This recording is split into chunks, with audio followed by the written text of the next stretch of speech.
after driving 9 hours through a snowstorm to surprise my wife on her birthday. I walked in with a cake and heard her tell her sister, "God, I hope he crashes. I could use the insurance." Her sister replied, "Or at least a few months of silence." They laughed. I left the cake on the counter. The next morning, I was gone. 3 weeks later, she regretted everything she said.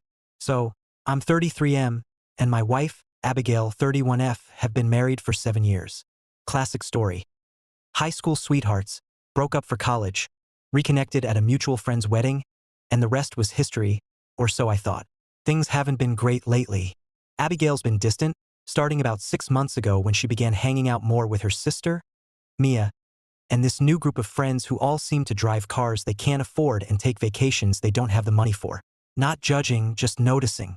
Abigail started making comments about our house being starter size and asking when I was going to level up career-wise. I chalked it up to a phase. We live comfortably, nice 3-bedroom in a good neighborhood, 2 decent cars, yearly vacation, nothing fancy, but we're doing fine, or I thought we were. Last week was Abigail's birthday.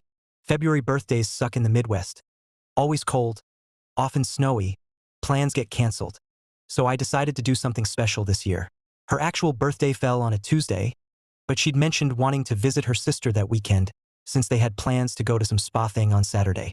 I told her I couldn't get away from work and would have to stay behind. That was a lie. I'd actually arranged to take Friday off. The plan? Surprise her by showing up at Mia's place Friday evening with her favorite cake from this bakery near our house. Then take her out for a fancy dinner I'd already booked. I'd even packed a bag with her favorite dress and shoes. I had it all worked out. Weather reports started looking sketchy Thursday night. Winter storm warning, 6 to 10 inches expected across 3 states, including the entire route I needed to drive. Most people would have canceled. I didn't. Partly stubborn determination, partly not wanting to waste the reservation at the restaurant that took me 3 weeks to get. I left at 7 a.m. Friday. What should have been a 6-hour drive turned into a 9-hour nightmare. White-knuckle driving through snow so thick I could barely see the taillights in front of me. 3 accidents on the highway slowed everything to a crawl. Had to stop twice to get coffee just to stay alert. But I kept thinking about Abigail's face when I'd walk through the door. Worth it, right? Got to Mia's neighborhood around 4 p.m. Had to park a block away because the plows hadn't come through yet. Grabbed the cake box and trudged through ankle-deep snow. My jeans were soaked by the time I got to Mia's front door. The door was unlocked. I could hear them in the kitchen, voices and laughter. I was about to call out when I heard my name. Abigail was mid-sentence. From Noah, nothing. Radio silence. Mia said something I couldn't make out. Then Abigail again, clearer. He texted earlier saying he was stuck at work, probably still there. In this weather, they'd have sent everyone home. Mia replied, "Well, he's probably on the couch with his headphones on, playing that stupid game again." I froze in the entryway. This wasn't the usual playful eye-rolling about my gaming habits. There was real contempt in her voice. "At least he's not here ruining your birthday week," Mia said. I almost stepped in then to announce myself. Wish I had. Instead, I heard what came next. "God, can you imagine?" Abigail laughed. "He'd insist on coming to dinner with us tonight and tell the same 3 stories he always tells. Then he'd get that sad puppy look when I want to go out tomorrow without him."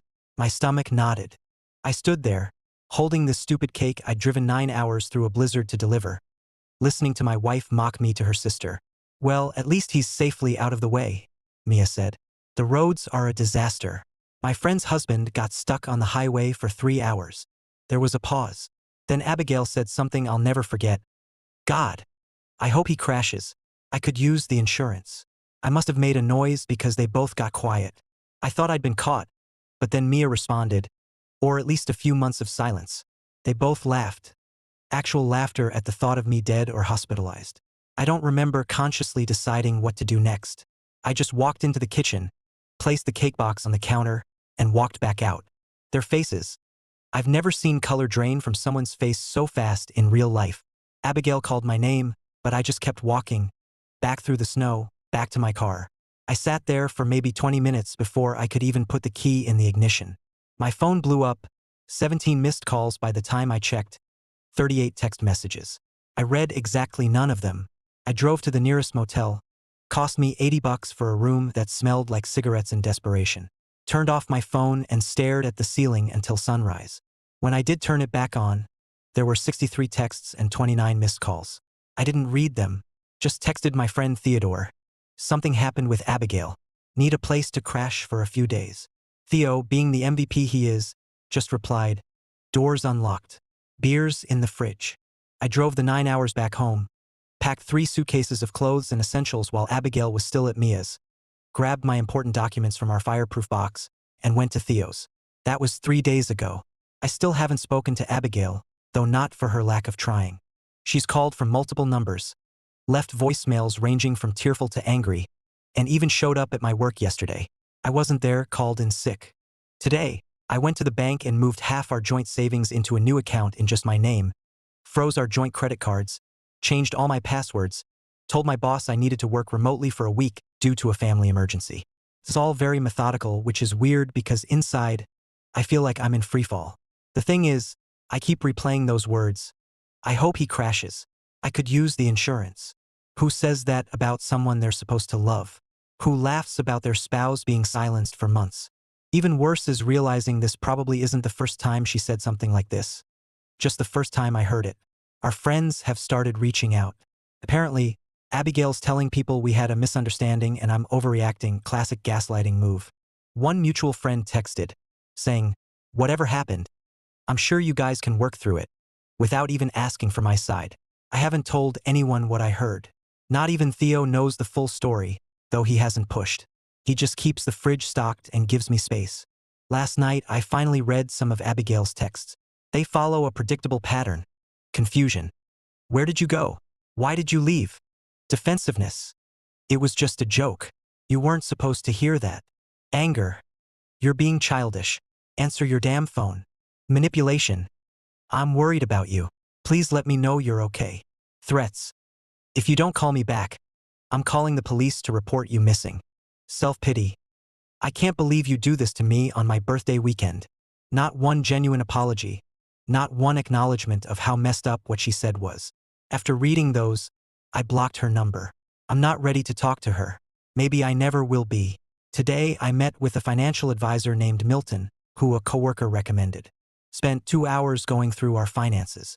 Found out some interesting things, like how Abigail's been spending $17,800 a month on online shopping for the past year, or how she took out a store credit card I didn't know about with a $3,000 balance.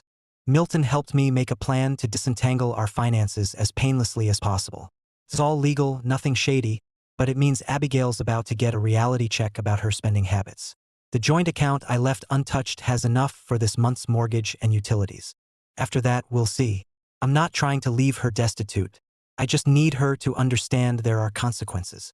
The wild thing is, I still catch myself wondering if I'm overreacting. Like, maybe it really was just a joke. But then I remember her tone, the casualness of wishing me dead, the laughter after, and I know I'm not. Theo says I should talk to her, if only to get closure. Maybe he's right. But right now, I'm still processing, still trying to figure out who this person I married actually is. Tomorrow marks 4 days of silence from my end. Abigail's sister Mia tried to call today. I didn't answer. Then our neighbor Lydia texted, saying, Abigail was at our house crying on the front step because I changed the garage door code. Part of me feels bad. Most of me doesn't. The thing that keeps me up at night isn't even the insurance comment. It's the laughter. The easy way they both found humor in the thought of me suffering. Who does that, and how long has she felt this way? I've also been wondering about the life insurance policy we took out 3 years ago. It's not huge $500,000, but enough to make someone hope he crashes, I guess. Calling the insurance company tomorrow to see about changing the beneficiary. I know this is getting long, but typing it all out helps. Theo's got a buddy who's a divorce lawyer. Meeting him for coffee tomorrow. Not sure if that's where this is heading, but I need to know my options. For anyone wondering what I'm going to do next, I don't know yet. Part of me wants to just disappear, change my number, move to a different state, start over. But that feels like running away. Another part wants confrontation. Wants to see her face when I repeat her words back to her. Wants her to feel 1/10 of the hurt I'm feeling. But mostly, I just want the hollow feeling in my chest to go away. I want to stop seeing her face when I close my eyes. I want to stop hearing those words and that laughter on repeat in my head. For now, though, I'm taking it one day at a time, keeping my head down, making plans and letting her wonder where I am, what I know, and what I'm going to do. If there's interest, I'll update as things develop. Regardless, thanks for letting me vent. Sometimes the internet is the only place where strangers will just listen without trying to fix everything. Still standing, still breathing. Noah. Update. Quick TL. DR of previous post for those joining. I drove 9 hours through a snowstorm to surprise my wife Abigail at her sister Mia's house for her birthday. Overheard Abigail telling Mia she hoped I'd crash for the insurance money. Left the cake on the counter and walked out. Been staying at my friend Theodore's place for 3 days. Ignoring her calls and texts while sorting out finances. Lots of you asked for an update when things developed, so here we are. It's been a week since my last post and 10 days since I heard those words that keep replaying in my head like a cursed TikTok sound. They say anger fades. That's what all the self-help podcasts Theodore's been playing in the kitchen claim. Anyway, the rage subsides, and you're left with a clear mind to make better decisions. I'm still waiting for that part. Last Wednesday, day 4 of silence, I woke up with a plan. Not a good plan, not a healthy plan, but a plan that felt right in that moment. I waited until 9:30 a.m., when I knew Abigail would be at work, then went home, our home, with 3 empty suitcases and Theodore's pickup truck. The house looked exactly the same as when I left it. Coffee mugs still on the counter, mail piled up by the door. But it felt different, foreign, like walking into a movie set of my life rather than the actual thing. I started in the bedroom, packed all my clothes except the ones Abigail had picked out for me, left those hanging in the closet like abandoned cocoons, took my grandmother's watch from the dresser, my journals from the bookshelf, the external hard drive with all our photos. Petty, maybe, but I paid for the damn thing. In the office, I disconnected my gaming setup, left the desk we bought together, but took the chair I bought when she complained about the squeaky wheels on the old one. Found our marriage certificate in the filing cabinet and took that too. Not sure why, just felt important. Throughout the house, I systematically removed myself. My books, my records, my tools from the garage, the weird metal sculpture I bought at that art fair she hated. For hours of methodically erasing my presence. What I didn't take. Anything we'd purchased together. The couch we picked out after 3 weekends of shopping. The kitchen table where we'd eaten thousands of meals. The bed where we'd slept, fought, made up, made love. I left all of our framed photos exactly where they were. Something about seeing my face smiling back at her from every wall, every surface, felt right. A reminder of what she'd thrown away. Before I left, I did 3 things. First, I turned the thermostat down to 62 degrees. Abigail always complained if it was below 70. Second, I took the light bulb out of the refrigerator. A small inconvenience that would take days to notice but would irritate her every time she opened it at night. Third, I changed the Wi-Fi password to "I hope he crashes 2023" and left the router unplugged. Small things, petty things, things that would make her feel the absence of me in 100 tiny ways before she even processed the bigger absence. As I locked the door behind me, our neighbor Lydia was getting her mail. She looked at Theodore's truck filled with my stuff, then at me, eyebrows raised. I just shrugged and said I was taking some things to donate. She didn't believe me. Her eyes said as much. But she nodded and went inside. Midwest politeness. Don't ask uncomfortable questions. Mind your business. Usually annoys me. But that day I was grateful. Back at Theodore's, I stacked everything in his garage except for 2 suitcases of clothes and necessities that came inside. He helped me unload without asking questions. Just handed me a beer when we'd finished and said, "Sometimes life kicks you in the teeth." Thursday was financial day. Met with Milton again. He'd gathered all our account information and laid everything out in a spreadsheet that made my stomach turn. Turns out Abigail had been spending way more than I realized. Not just the store credit card I mentioned before, but cash withdrawals from our joint checking. $300 here, $500 there. Over $12,000 in the past year that she couldn't account for with receipts or purchases I could see. Milton helped me draft a letter formally requesting financial separation. Not divorce papers. Not yet. But a clear statement that I would no longer be responsible for any new debts she incurred. Had it delivered by courier to her workplace. Petty, maybe, effective, definitely. I also canceled our shared streaming accounts and subscription services, changed the passwords on our cloud storage where we kept important documents, redirected all my mail to a P.O. box. Small, systematic cuts to our intertwined life. Friday morning, I finally checked my social media, 17 Facebook messages, 34 Instagram DMs. Even my dormant Twitter had notifications. People checking if I was okay. Asking what happened with Abigail. People taking sides without knowing the full story. I posted exactly one thing. A photo of a half-eaten birthday cake on a kitchen counter. No caption, no context, just the cake. Within an hour, my phone blew up. Friends texting to ask what it meant. Abigail calling 6 times in 20 minutes.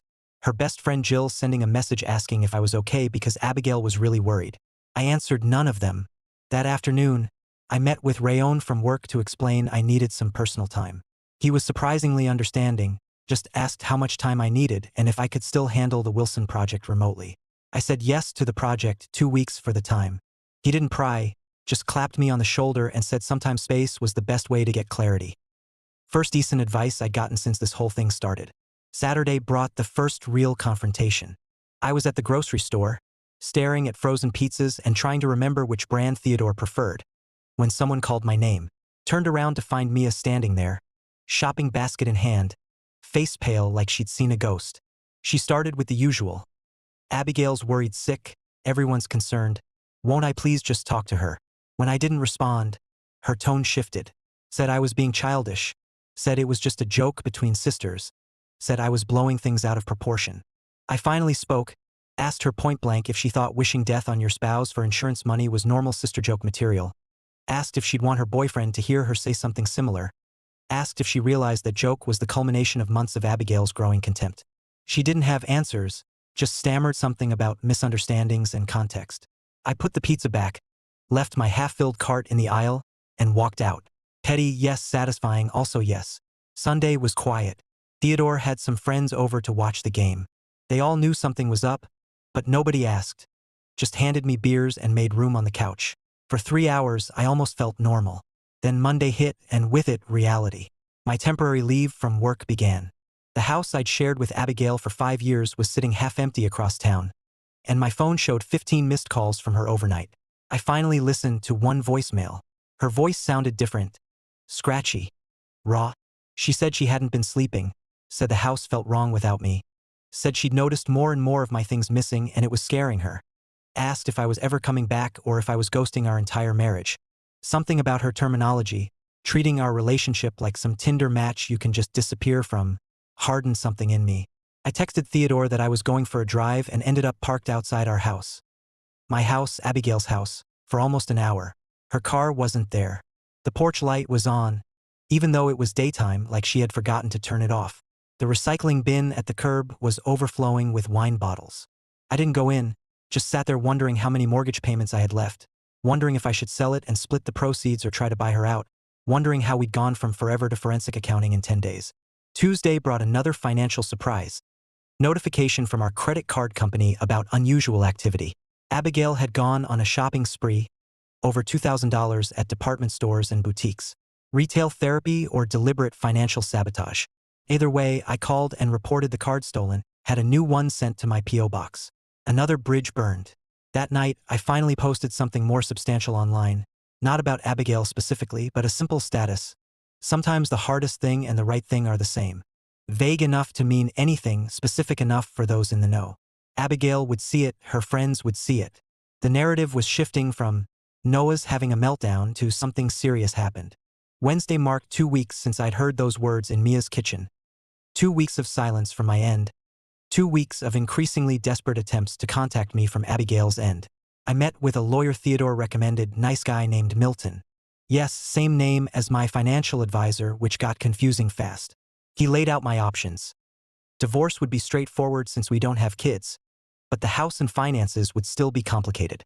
He suggested a formal separation first to give both of us time to untangle things properly. I agreed, and he drafted the paperwork on the spot, said he could have it served as early as Friday. The ball was rolling now, picking up speed with each day of silence. Thursday was when things escalated. I was working remotely from Theodore's dining table when the doorbell rang. Theodore answered, then came back looking uncomfortable. Abigail's outside, he said, crying, demanding to see me. I sat there frozen, coffee halfway to my lips, as Theodore awkwardly asked if he should send her away or let her in. Neither option felt right. I wasn't ready to see her, wasn't ready to hear whatever excuses she'd prepared, but sending her away felt like giving her ammunition, proof I was being unreasonable. So I nodded and Theodore let her in. She looked terrible. Hair unwashed, eyes red-rimmed, wearing what looked like the same sweater from days ago. She stood in the doorway, staring at me like she couldn't quite believe I was real. I didn't stand, didn't offer her a seat, just waited. She spoke first, asking if I was really having her served with separation papers. Apparently, Milton's assistant had called to verify our address, and she'd pressed until they revealed what the call was about. So much for the element of surprise. I said, yes, I was. She asked why I wouldn't talk to her, wouldn't let her explain. Her voice kept catching, like she had to force the words out. I told her there was nothing to explain. I heard what I heard. She said it wasn't what I thought, that she'd been stressed about work and bills, and her sister always brought out the worst in her, that she didn't mean it literally. It was just dark humor after a few glasses of wine. I asked her if she remembered what she'd said exactly. She hesitated, then claimed she'd said, I wish he'd just crash on the couch for a while. And I'd misheard. That's when I pulled out my phone, played the audio. Yes, I had a recording, not because I'd planned it. I'd been using a voice memo app to record gift ideas on the drive, trying to think of what else to get her for her birthday besides the cake. Never stopped the recording when I arrived. Pure accident or fate or whatever you want to call it. Her exact words in her exact voice. God, I hope he crashes. I could use the insurance. Mia's response. Or at least a few months of silence. The laughter afterward. The color drained from Abigail's face as she heard herself. She tried to grab my phone. I moved it away. She started crying harder, saying it was taken out of context.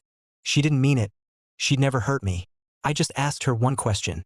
Would you have told me about this conversation if I hadn't heard it myself? Her silence was answer enough.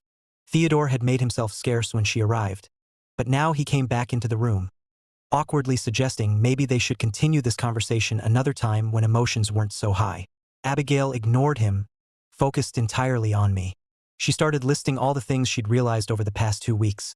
How much she depended on me, how the house felt empty without me, how she couldn't sleep in our bed alone, how she'd never meant to hurt me and would spend the rest of her life making it up to me if I'd just come home. It was the performance of a lifetime. Tears, trembling hands, voice breaking at all the right moments. 2 weeks ago, I might have been moved, might have believed her, but something had changed in me. I'd spent 14 days thinking about not just what she'd said, but why she'd said it, the contempt that must have been building, the casual cruelty. The person who could laugh at the thought of me dead was not the person I thought I'd married. So I told her the truth. I didn't know if I could ever trust her again. The separation papers weren't about punishing her. They were about protecting myself while I figured out if there was anything left to save. She didn't take it well. Started saying I was throwing away 7 years over one stupid comment, that everyone says things they don't mean when they're venting, that I was being cruel by disappearing and ignoring her. I just sat there, letting her words wash over me without penetrating. When she finally ran out of steam, I told her the separation papers would be delivered tomorrow, and she should read them carefully before deciding next steps. She left sobbing, mascara streaked down her face. Theodore came back in with 2 beers and said that was the most uncomfortable thing he'd witnessed since his parents' divorce. Dark humor, but I appreciated the attempt. That night I couldn't sleep. Kept replaying her face when she heard the recording, the shock, the panic, but not, I noticed, genuine remorse, just the fear of consequences. Friday morning, the papers were delivered as promised. By Friday afternoon, Abigail's sister was posting vague social media statuses about men who overreact and destroying marriages over misunderstandings. Funny how family closes ranks even when they know who's in the wrong. But something unexpected happened too. Abigail's best friend Jill messaged. Just a simple text saying she'd heard the whole story now, including what Abigail had actually said, and she was sorry I was going through this. Said she'd known Abigail since college and had seen her make similarly cutting remarks about others. Said she'd tried to talk to Abigail about it before but got shut down. It was the first message from anyone in Abigail's circle that acknowledged the legitimacy of my pain rather than trying to minimize it. I didn't respond, but it stuck with me. Maybe Abigail's comment wasn't a momentary lapse, but a glimpse of her true character. Maybe I'd been missing or ignoring red flags for years. The weekend passed quietly. Theodore had a date, so I had the house to myself, ordered pizza, watched a sci-fi series Abigail had always refused to watch with, and tried not to think about the fact that in another life, another timeline, I'd be at home with my wife celebrating our monthly pizza and movie night tradition. Sunday night, Abigail texted just 2 words, I'm sorry. First genuine apology in 17 days. No excuses attached, no demands to talk, just those 2 words. I didn't respond, but I thought about it longer than I should have. Monday morning, day 18 of this new reality, I woke up to find Abigail sitting in her car outside Theodore's house, just sitting there, watching the door. Theodore spotted her first and pointed her out through the kitchen window. I called her, asked what she was doing. She said she just needed to see me, to know I was really okay. Said she wouldn't approach the house or make a scene, just needed visual confirmation. It was both concerning and oddly touching. I told her to go home, that this wasn't helping either of us. She asked if I'd read her message. I said yes. She asked if I believed she was sorry. I said I didn't know. Then she asked the question I'd been dreading. Are you filing for divorce? I told her the truth. I hadn't decided yet. She stayed in her car for another hour before finally driving away. Theodore suggested changing the locks on my house just in case. I agreed, and we spent the afternoon installing new deadbolts. Another small severing of our connected lives. Today marks 3 weeks since that night at Mia's. 3 weeks of silence, mostly separation, and sorting through the wreckage of what I thought was a solid marriage. I'm not sleeping great. I miss stupid things, the way Abigail always bought the good coffee, even though it was more expensive, how she'd sing badly in the shower every morning, her ridiculous collection of fuzzy socks that always ended up on my side of the bed. But I don't miss the growing contempt I now realize had been building for months. Don't miss walking on eggshells around her moods. Don't miss the subtle put-downs that I'd brushed off as just her sense of humor. The separation papers have been signed and filed. The lawyer says we're officially in a legal separation period, 6 months where we're still technically married but living apart, with finances formally separated. At the end of those 6 months, we either reconcile or proceed with divorce. 3 weeks ago, I wouldn't have hesitated to say reconciliation was impossible. Now I'm less certain. Not because I've forgiven her, but because untangling a 7-year marriage is complicated. Houses, bank accounts, families, friends, all intertwined in ways I'm only now beginning to understand. As I write this, my phone lights up with a notification. Another message from Abigail. Can we meet at a neutral location? Just to talk. Please? I don't know what I'm going to say. Part of me wants to hear her out. Part of me thinks it's just prolonging the inevitable. Most of me is just tired of the whole situation, but I suspect I'll agree to meet her, if only to say to her face all the things I've been typing to strangers on the internet. We'll update if anything significant changes. And thanks for all the advice on the last post, even the weird suggestions involving glitter and her shampoo bottle. Some of you need therapy, but I appreciate the solidarity. Still standing, still breathing. Noah. Final update. It's been exactly 25 days since I left that cake on the counter. 25 days of silence, separation, and more adulting than I ever wanted to do. This will probably be my last update because, well, there's only so many ways to dissect a dead marriage before even the internet gets bored. First, thanks for all the comments and DMs. Yes, even the weird ones. No, I did not take the advice about putting fish in her car vents. Y'all are savages. So, the coffee shop meeting, I got there 15 minutes early because anxiety makes me punctual. Downtown Groundwork Coffee at 2 p.m. on a Thursday meant it was busy enough for background noise but not so crowded we'd be overheard. I picked a corner table, ordered a black coffee I didn't want, and waited. Abigail arrived exactly on time. Not 5 minutes late like she usually would be. Hair done, light makeup, wearing the blue sweater I'd given her last Christmas. All strategic choices, I'm sure. The first thing she said when she sat down wasn't hello. It was that she'd lost 7 pounds since I left. Just dropped that fact like it was supposed to mean something. Stress weight loss as relationship currency. Classic Abigail move.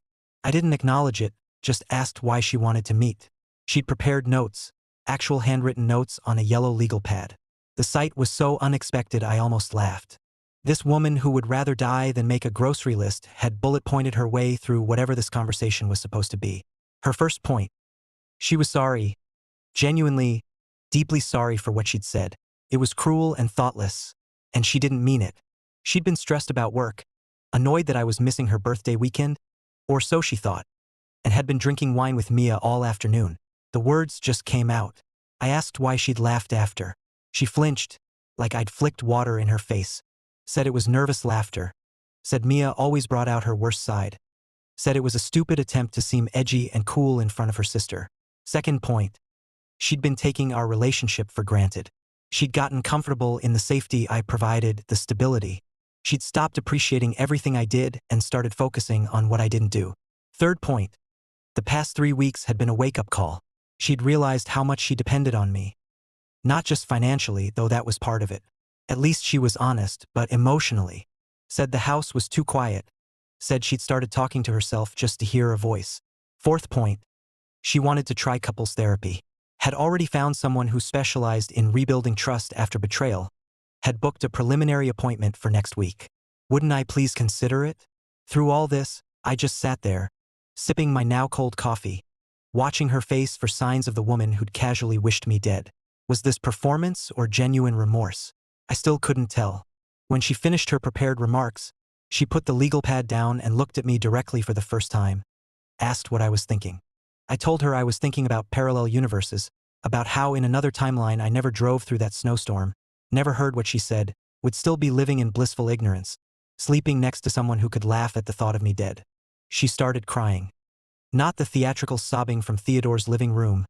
Quiet tears that she kept wiping away with a napkin like they were an inconvenience. I laid out my terms, not negotiating points, just facts. The separation would continue for the full 6 months as planned. I wouldn't be moving back in during that time. I wasn't saying never to reconciliation, but I wasn't saying yes to couples therapy yet either. I needed time. She nodded through all of it, like each word was a small blow she was absorbing. When I finished, she just asked if I hated her. Weirdest part, I didn't. Still don't. There's anger, disappointment, hurt, but not hate. I told her that. She seemed genuinely surprised. Said she'd been telling herself I must hate her to shut her out so completely. Said it was almost worse that I didn't, because it meant I just didn't care enough anymore to feel anything that strong. That stung because it wasn't entirely wrong. The conversation wound down after that.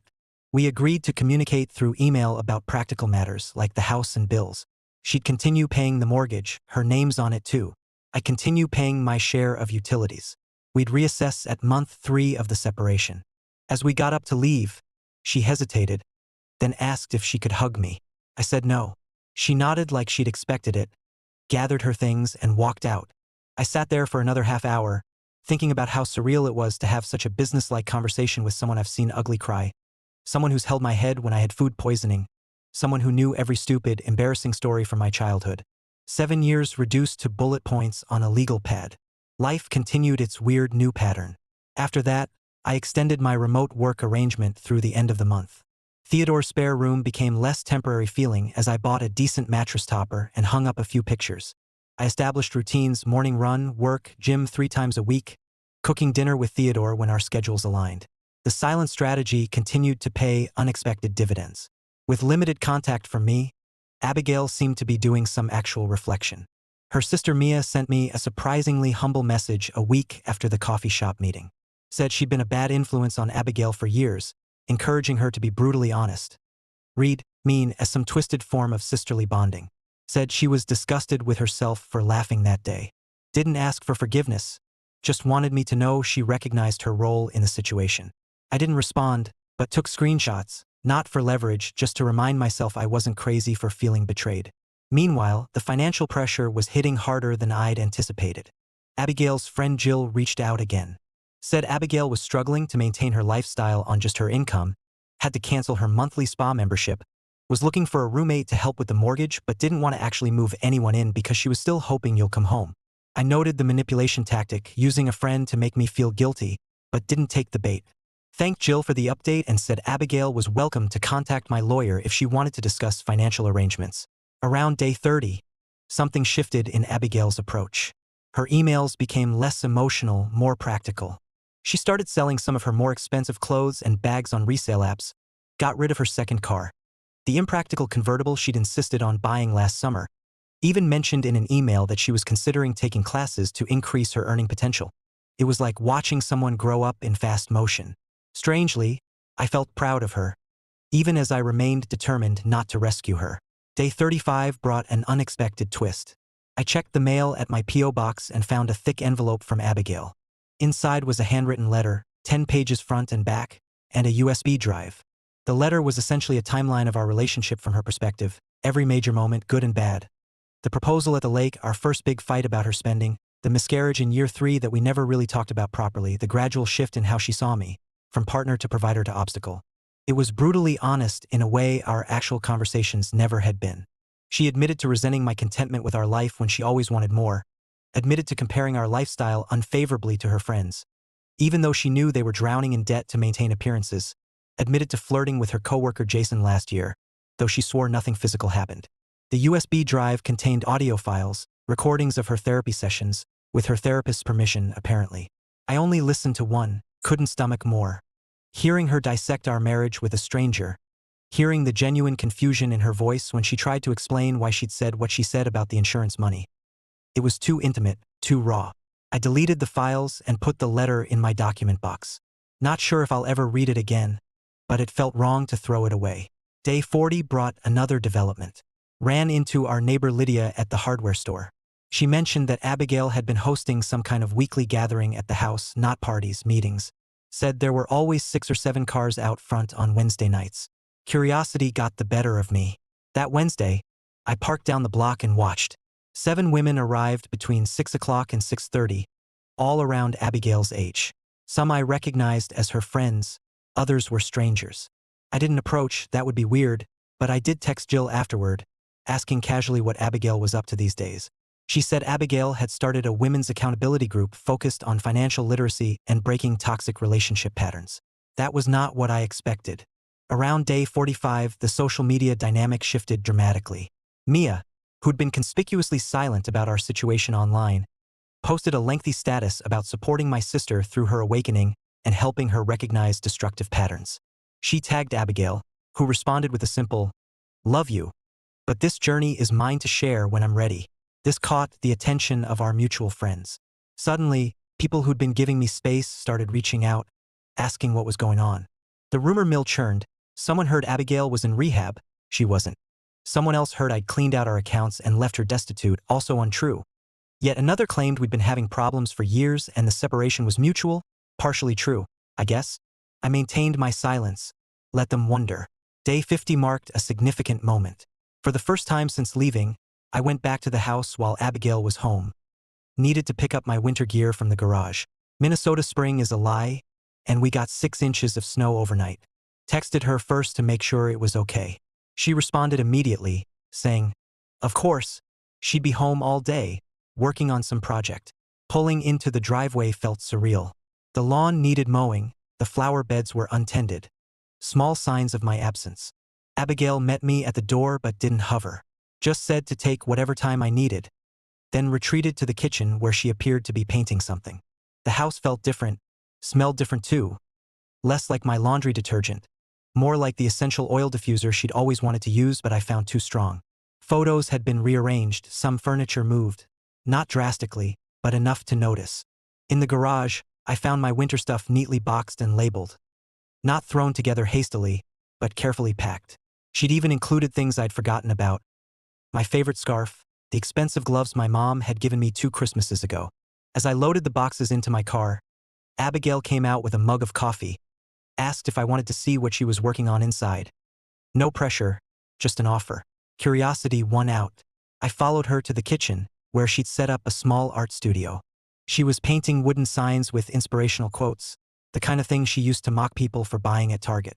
Actually seemed embarrassed as she explained it was therapeutic, and she'd sold a few at a local farmer's market. We talked for maybe 15 minutes, surface-level stuff.